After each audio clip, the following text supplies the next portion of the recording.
In the courtroom, a determined judge has assured everyone that a swift retrial is on the horizon. With a firm commitment to sidestep any delays or distractions, this promise reflects an unwavering focus on delivering justice. However, the prosecution raised alarms about the case's details circulating on social media, hinting at potential complications with how the public perceives the trial. This scenario underscores the formidable challenges posed by media influence in the realm of legal proceedings. As the witness stands under cross-examination, accusations surface claiming that Mazi Nnamdi incited violence during protests. Yet, this serious charge rests on shaky ground, lacking any substantial evidence. This situation vividly illustrates the contentious nature of political trials. Further complicating matters, witnesses struggle to recall specific details regarding the alleged property damage, such as the number of buses that were burned or who was actually involved. This gap in information significantly undermines the prosecution's case. In response, the defense passionately argued that Mazi Nnamdi's words were misinterpreted and never meant to advocate for violence. They brought attention to the ambiguities in the witness testimonies, especially when it came to matters of self-defense. Yet, beyond this courtroom drama lies a broader narrative unfolding in Delta State, where communities grapple with persistent violence and terrorism. The ongoing conflict casts a long shadow, severely impacting the local populace and their means of survival. Amidst this turmoil, some community leaders in Nigeria have started to advocate for self-defense strategies against the menacing threat of terrorism, asserting that local populations must take charge of their security. This approach brings to light the crucial role of local knowledge in safeguarding their communities. Moreover, cultural beliefs and traditions undeniably shape how communities view and react to threats, ultimately influencing their strategies for security and defense. Understanding these intricate dynamics becomes essential for any effective intervention. Interestingly, the battle against terrorism in Nigeria has sparked a wave of grassroots organization, where determined youths rally together to protect their neighborhoods. This burgeoning movement showcases a remarkable resilience and a fierce determination to reclaim their sense of safety. On the other hand, farmers are increasingly voicing their frustration, as their crops are being ravaged with no repercussions for those responsible. This senseless devastation has led to rising tensions within the farming community. In response to these growing concerns, the community has banded together to form a forest guard, tasked with monitoring and safeguarding farmland from further intrusions. They are also calling on the state government for decisive action to address their plight. With a fierce determination to protect their livelihoods, local farmers emphasize the importance of safeguarding their agricultural heritage from the actions of outsiders. They stand united, resolute in their quest for security and stability. Indeed, handling conflicts in private can be a wise approach, averting escalation and maintaining control over the situation. It becomes critical to manage public perception while effectively addressing underlying issues behind the scenes. In this context, the importance of wisdom in conflict resolution shines through, suggesting that strategic thinking could pave the way for better outcomes. Often, avoiding direct confrontation proves to be a valuable tactic. Meanwhile, in Edo State, shop owners find themselves threatened with potential eviction, cloaked under the disguise of necessary market renovations. Many perceive this to be a tactical maneuver designed to benefit wealthier individuals at their expense. Oh, exactly. That was. You just that. Okay. So you represent us, okay. Hello, sir. Can you come down? Alright, so far so good. Just, Sir. yes. Alright, so far so good. Just give us a lowdown on what was like today. How it is. Okay, things went well. We continued the cross-examination of BBB. Today is day 2 of his cross-examination, and we'll be back here tomorrow to continue and hopefully proceed with other witnesses. That's all. Thank you. Right. Now let me tell you from what I gathered, right, happened in the courtroom today.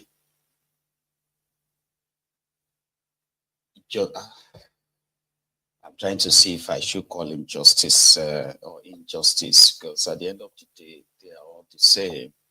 And anyway, the judge, right, vowed that he was going to make the retrial ordered by the Supreme Court, it was going to make it very speedy and it's going to be smooth. He's not going to entertain any form of intentional, deliberate sort of delays or distractions and all that. Because according to him, Mazi Nnamdi Kanu has been treated badly. So that's why I'm like, should I call him justice or an injustice or so? Anyway, for now, let's call him justice or motor show. So the prosecution team came in and they said they had a problem with how the transcription of the case is making it to the social media, meaning they have a problem with us having the first-hand information of what transpired, the cross-examination of the false witnesses that they have assembled or lined up against Nnamdi Kanu. In the process, his only good team also reacted, of course, and the judge had to call all of them to order, as well as Ejimako, one of Mazi Nnamdi Kanu's lawyers, called them to order that, listen, I would not want any form of delay, distraction, or any other tactic in this court. So they apologized that, you know what, they will let him handle it. That is the judge. But eventually, by the way, we had a copy, a tiny copy of the cross-examination of this witness, BBB, as the lawyer said. So currently, one of their cases, or one of their supposed allegations against Mazi Nnamdi Kanu, which this particular witness is currently being cross-examined on, is that it was Mazi Nnamdi Kanu that incited the violence that followed the NSAS protest. You get that now? Like they are trying to say he is the one that incited violence after the Nigerian police, Nigerian military shot and killed over 500 protesters. So they want to put it on him. They don't need any evidence. They said they had the copy of his broadcast. His broadcast, like everyone else who was reacting to the surprise massacre of the protesters by this murderous regime of Boko Haram at the time. Now they are trying to kind of put that on him that he was the one who told people to react. Of course, it's going to be, say, trash. Yeah. Like the last time when the SA and Kanu Agabi, the senior lawyer to Mazi Nnamdi Kanu's, the senior lawyer, the lead counsel, trashed the same witness. There was another, what do you call it, another member of the legal team that questioned this DSS witness this time. I will read that back to you, like word for word, as usual, okay? So that, yeah, it's got cosplay, so you can take it to the courtroom and make you feel like you were there as well. This temporary moment, okay? So Paul Erokoro is the one who led the team today, like, you know, to cross-examine this counsel, right? So, and the conversation went thus. Said, the cross-examination of the witness today was relied on the Lagos accusation that Mazi Nnamdi Kanu incited the destruction of properties. So, the defense counsel, this part is the defense counsel part, sorry, not the prosecutor. So the defense counsel, which is Paul Erokoro, said, you said he incited people to burn properties in Lagos. Witness BBB. Yes. Defense counsel. How many buses were burnt? What are their plate numbers? What are the models of the buses? At least, what is the name of the one person who took part in the burning of those buses? Witness. I don't know. I'm not aware. Erokoko. You mentioned the burning of high courts and the airport Can you tell us the names of those who burnt any of these properties? Witness. I don't know. I only know they followed its order. Defense counsel.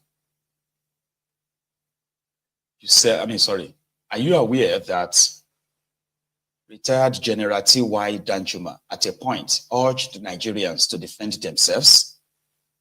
Witness. I am aware, but I can't remember his exact words. Defense. Are you aware of the DG of DSS, Adeola Ajayi? He also told Nigerians to defend themselves. Witness. I am not aware. Right.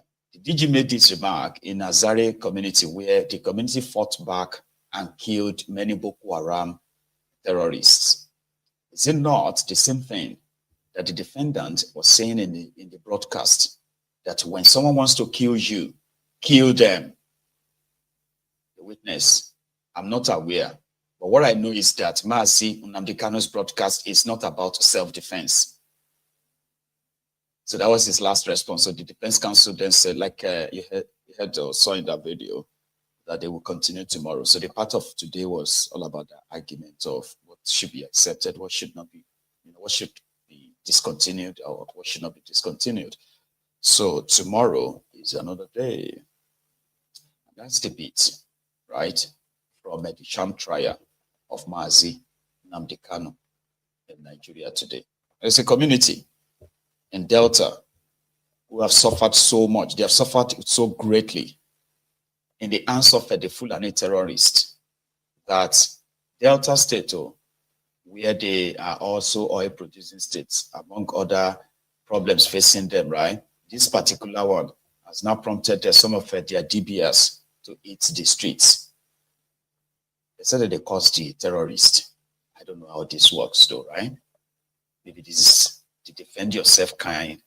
This is the type of defend yourself, idea that your criminal leaders in Nigeria will prefer than you picking up an arm and defend yourself against the marauding terrorists, right? From a community called Isele Uku in Delta State. Please, bros. Shift your hand back so that we need space.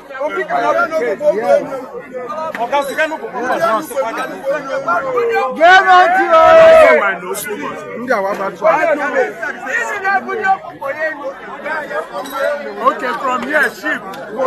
How many times they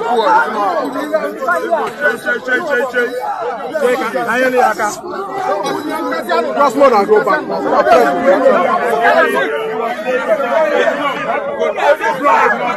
Go back so that media can cover it. Watch out somewhere. Yes. Okay.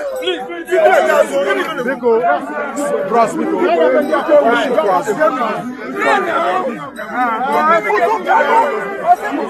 Let these guys go back now. You can watch over.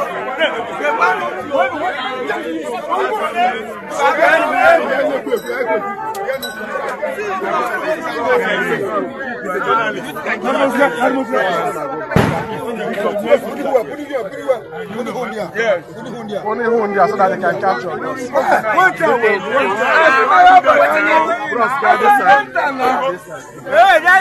I beg.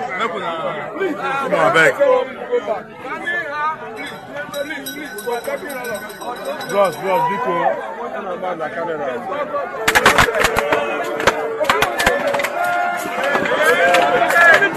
Hey.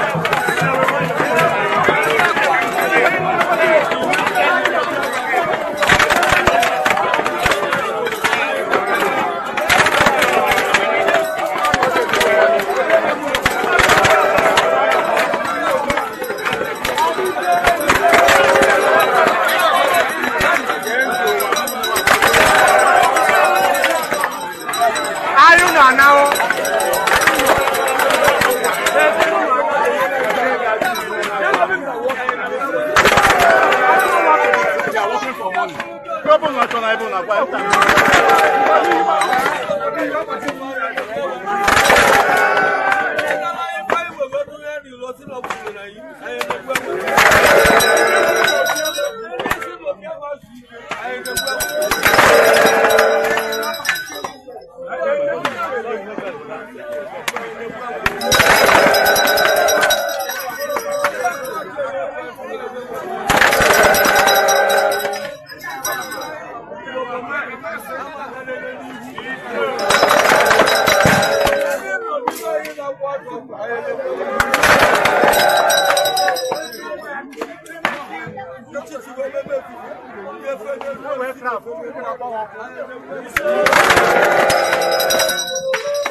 I don't know how to describe it, but some would say it is, their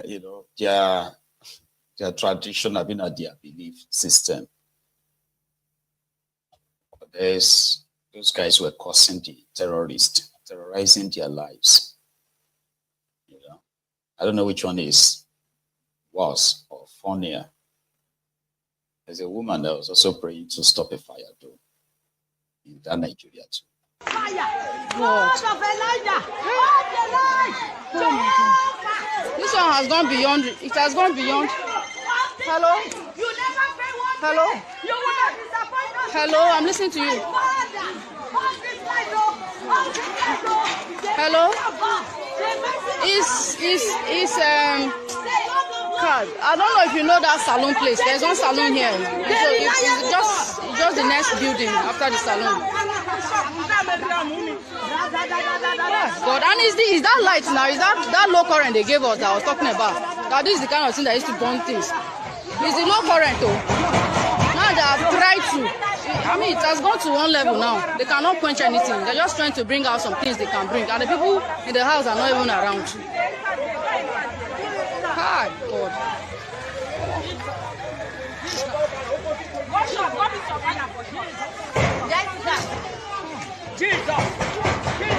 Oh God.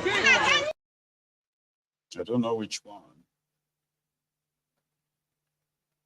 is more foolish, shall be funnier. But it is Nigeria. Just have to take it in. But it's not always the same everywhere, though. In another community where they are facing the same insecurity, right? The youth actually took it upon themselves, organized themselves, right? To protect their own community in their own way. Listen to this.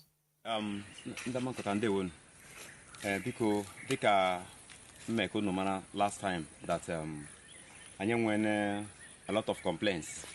The Amankota Security Network, members of Amankota Security Network. So I when a series of complaints from our mothers. Then I be on, then I go on. On a man here time of farming. I go on a farm. So I when a lot of complaints from most of them. The way in the Fulani disturb her, no, and the Hakoga. No, in fact, even this morning while I was coming, now side the Ozafoba de Shabiamankota. And when occasionally Otu Namashi La Munino Corona farm. Near no there yesterday. Lequena Eritrea na Ebe farm about Lequen Nama, the Fulani, here the whole Apmunina neba. And the worst part of it, Nama Panedia near in the Fulani Guzureba Nelehanya. They keep watching them while they destroy the crops. So that's in Ekwahani Odidi. And this morning, like I told the security members, and I gaga all the thick forests and whatever, farmland. Because last year we buy chopper on the other side. So I know technical information I had the small. So I galeba this morning. We didn't see them. So Anya Pokula know that we are not going to give them that chance to continue to intimidate us in our own land. Such nonsense will not happen in our own time. So this morning, we have gone round with the security members in virtually all the farmlands anyway. And those Fulani herdsmen were nowhere to be found, but we have spotted areas. And we want to use this opportunity to call on the state government to tell them that Amankota community is a no-go area for Fulani herdsmen, as far as we are concerned. Because these people have really intimidated us in our own land, and such nonsense we're not going to take it lightly. So Biko, we are using this opportunity to call on the state government to to tell whoever that is involved, whoever that is in charge of these Fulani herdsmen, that we don't need further destruction of our farmlands again. We don't need it. And today, we want to let them know that today we have formed what is called Forest Guard. And you have formed about Forest Guard today in Amankota. And we're going to extend SEM in Imbiri. As I meet with all the youth present by next week, we are also going to take the same decision to making sure that all the towns, all the communities in Alambiri, they were covered. We don't want further destruction of our farmlands.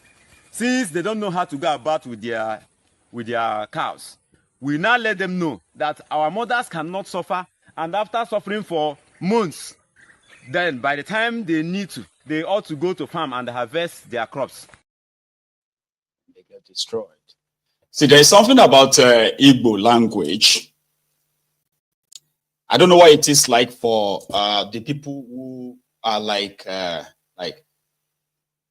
core Igbos who never really mingled with anyone from outside. I'm talking about those of you who are like younger. I don't know, maybe the older guys do that too, right? There's something about the language. I do not understand a lot of it. But when they are speaking it, you see that way they are always mixing English plus Igbo, English plus Igbo. There's no way you wouldn't understand what they are saying. Like, it is almost the same with a lot of them. You know?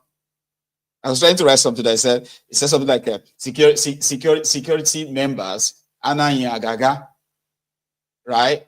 So it was practically talking about the security guys and, you know, what they intend to, or what they were doing. I was picking some up, but I don't know, I don't want to like mess it up for you. So that's one. And indeed, I love somebody's advice earlier who said deal with them in secret, deal with them behind the scene, and let them be the ones to come out and complain. And that's a very wonderful idea and advice too. You get what I mean? So I advise a lot of our people to deal with these menace, these terrorists, deal with them your own way, however you want. Let them be the ones to make videos, not you making a video of you dealing with them. It's important. You know, wisdom is, what do you call it? Anyway, let's go to something else, all right?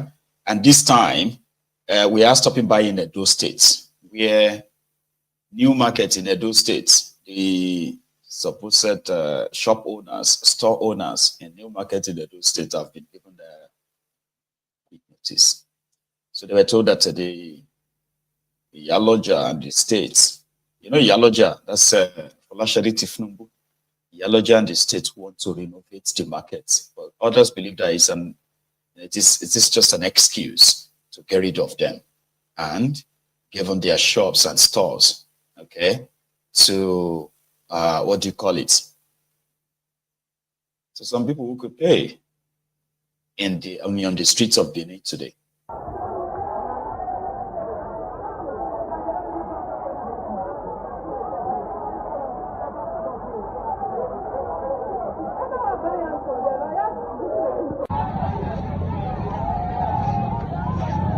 Me sef no go gree, oh, I no go gree. May they block road, oh, I no go gree.